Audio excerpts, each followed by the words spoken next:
Welcome back, everybody, to the KC Sports Report. I'm your host, Michael Darcy, and today I have the pleasure to be joined by my friends Caden Spruill and Kyle Collier, both fellow producers at Sports Radio 810 WHB.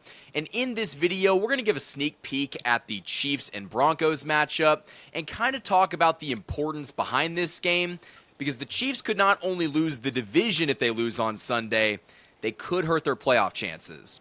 So, fellas, this is obviously an incredibly important matchup in the AFC. The Chiefs and Broncos play this Sunday.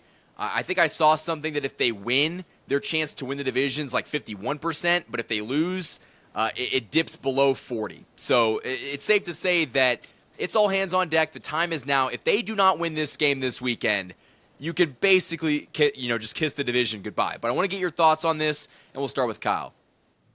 Yeah, and the Broncos at 8-2. It's just been the most puzzling season for them because at times they have looked like an offense that's belongs at the bottom of the barrel with the Browns and the Jets, right?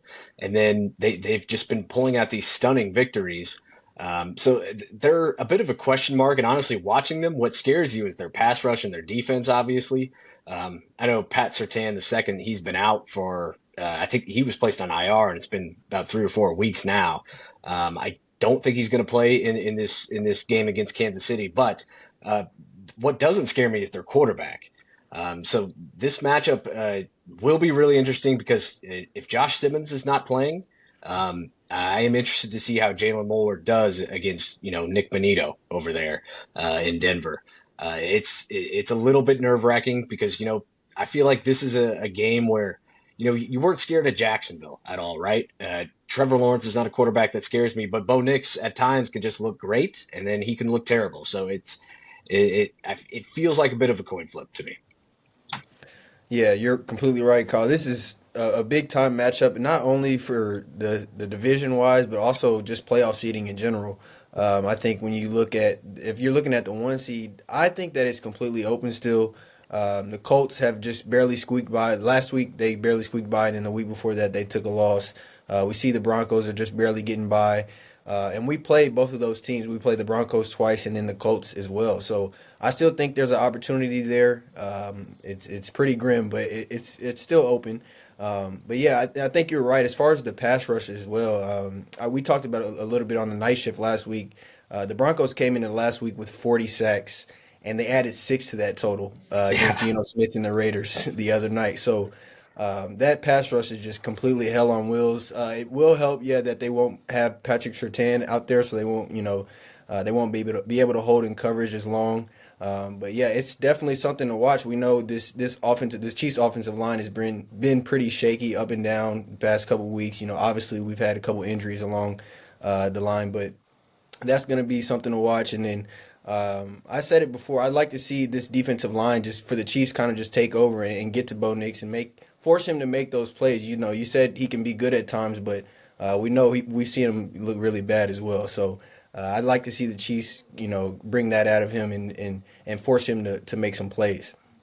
When with Bo Nix, the bad has outweighed the good this year. He has not been a good quarterback, and part of that is because, outside of a 35-year-old J.K. Dobbins, it's just like that. They don't have a lot of weapons on offense. I think that Cortland Sutton's a guy that's a number 2 at best. They paid him number 1 wide receiver money. I think they don't have a tight end. Evan Ingram in the year 2025. Yeah, okay, cool. Like, they don't have an offense that on paper and on the field scares me. I think the Chiefs defense can limit Bo Nix and that Denver attack. The question is going to be, can the Chiefs offense move up and down the field against a pass rush that is arguably one of the best in NFL history? Like, they're on pace to just absolutely shatter that sack record. And I think, when it comes to the secondary, you're not going to have to deal with Pat Surtain more than likely, but they've got Jahdae Barron. So they still have a lot of pieces on that defense, and they're winning games in spite of their offense. It's been the Broncos defense going out there and holding teams to 15 points and 10 points, and they're winning, but I'm not sure how sustainable that is long term.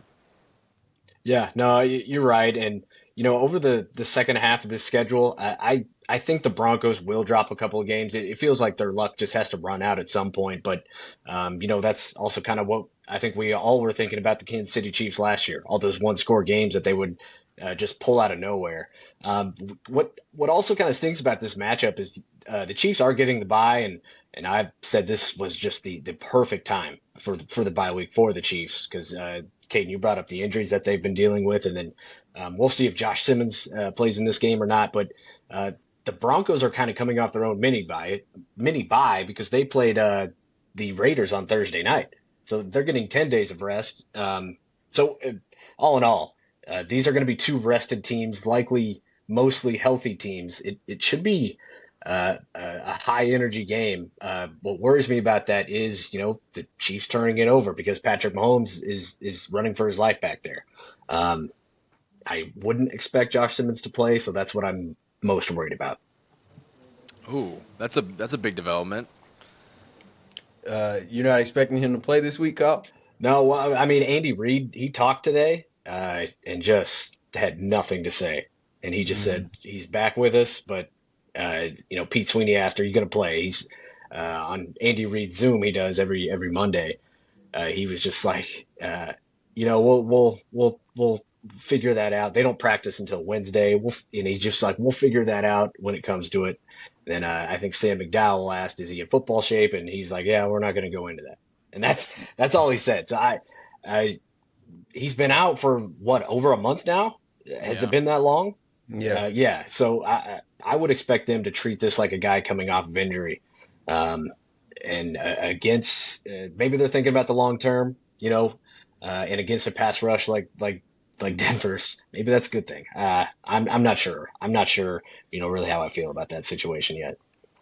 Yeah, it's definitely alarming. I mean, Andy has always been a pretty reserved guy. He doesn't really give out a whole lot to the media. I mean, he'll tell you what he feels like you need to hear, but he doesn't really share a whole lot as far as the roster and guys coming back and stuff like that. So that's definitely going to be something to watch. But I think Jalen Moore has done a respectable job in there, in the time he's had. Obviously, he had the injury. What was the injury he had? I wasn't sure what he had. I don't Oh, know. I know Jawan Taylor had an ankle. Trey Smith's dealing with a back. Yeah, and I don't know. Kingsley had the what was, I can't remember what was going on with Kingsley, but yeah, obviously it's going to be something to watch. I mean, oh, he was just off, he was dealing with an illness, Caden.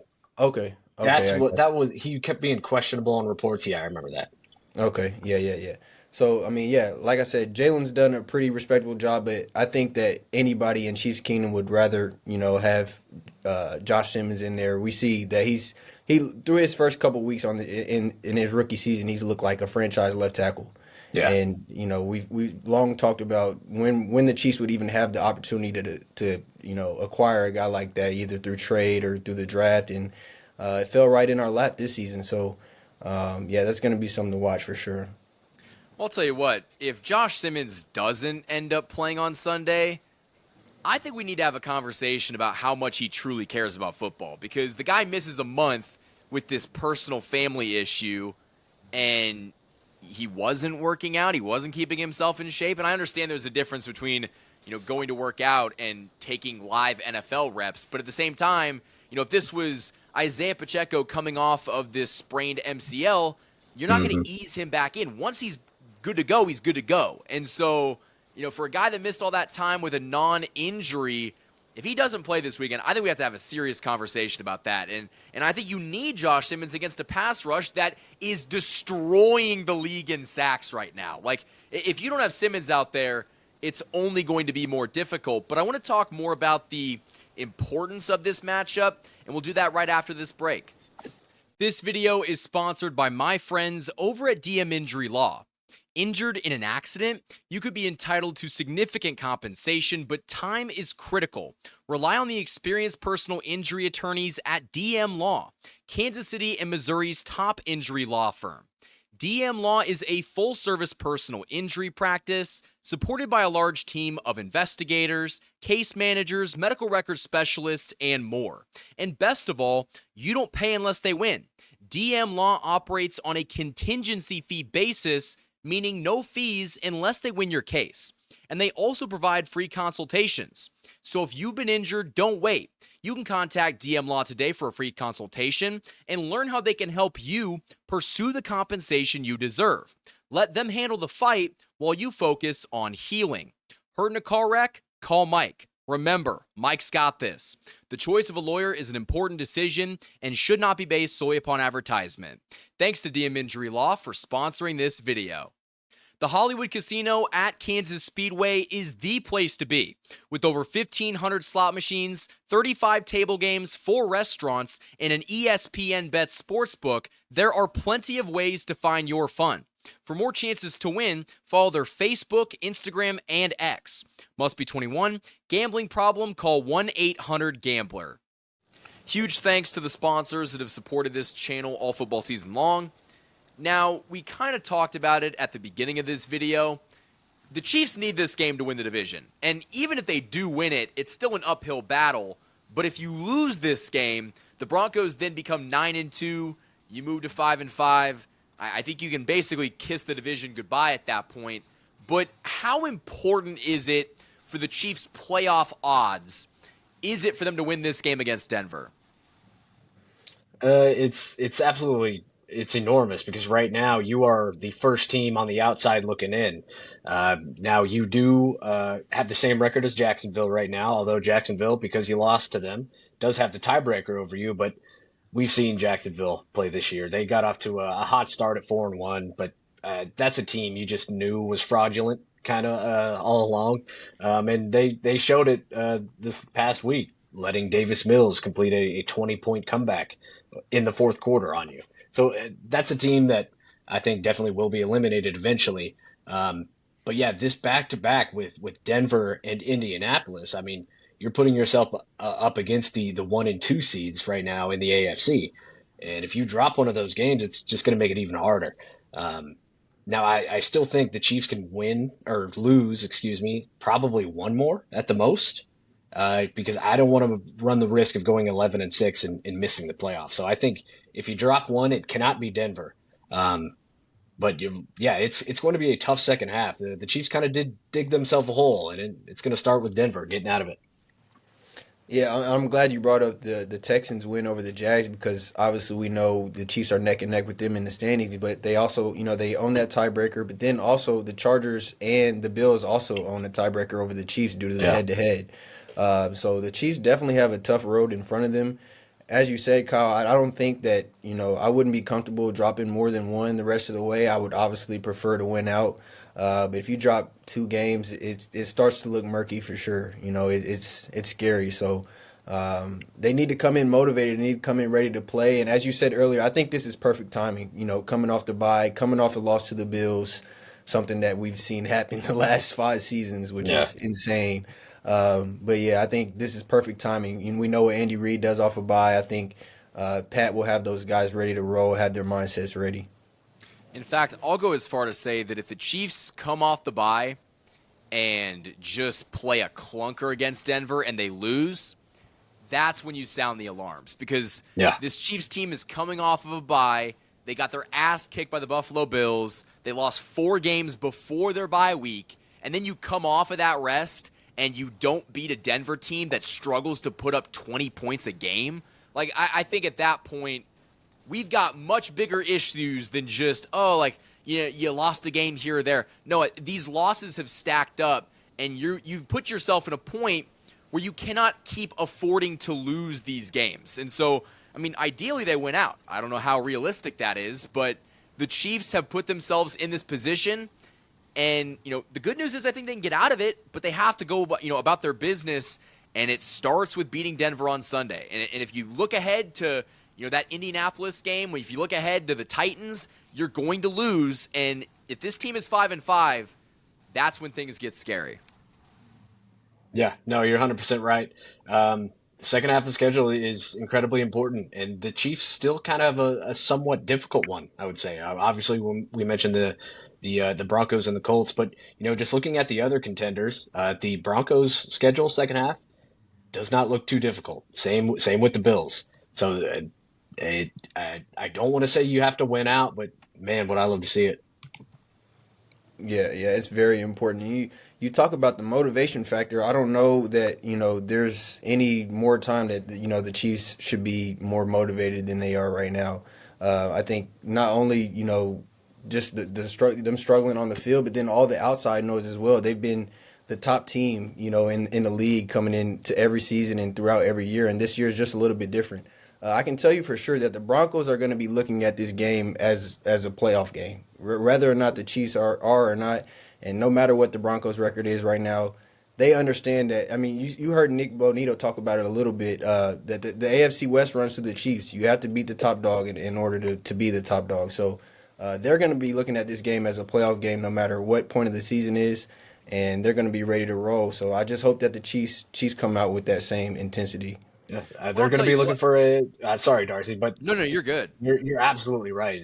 The Broncos want that. This is their opportunity to somewhat put the nail in the coffin for the Chiefs. They're going to be just as motivated coming off this game, and which is more important: the Chiefs motivated to get back in playoff contention, or the Broncos are more motivated to bury their rival, right?